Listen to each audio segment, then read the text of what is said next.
السلام عليكم ومرحبا بكم في قناة أروى المغنوية. اليوم نوجدوا دجاجة محمرة في الفور بأسهل طريقة. نمشيو للمقادير. نبداو بالمقادير: الملح، حبة كحلة، كركم، سكين جبير، ورق الرند، ثوم، الدهان والدجاج. ديروا لها سكين جبير، قوموها مليح، كركم،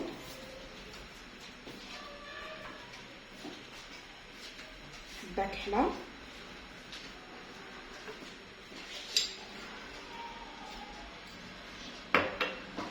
الملح،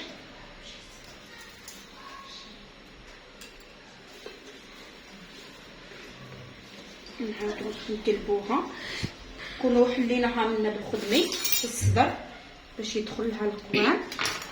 نزيدو لها سكين كبير، كركم، بكحله،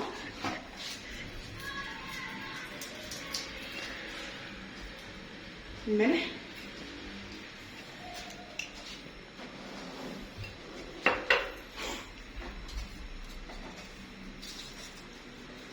نغطيو عليها الثوم،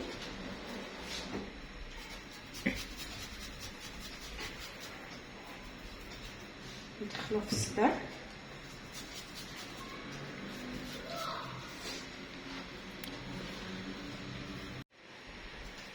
نديرو لها شويه الزيت في الصيني في البلا، نحطوها نكبو عليها الزيت شويه باش تحمر، نضيفو لها شويه دهان، نغطيوها لا نزيدو الرند، عفوا نزيدوها شويه دهان، ندخلوها نغطيوها بالالومنيوم، ندخلوها للفرن. وجدت معنا الدجاجه تحمرت بطريقه سهله وبسيطه، ما فيهاش مقادير بزاف، ريحتها راهي تشهي. الله الله عليها.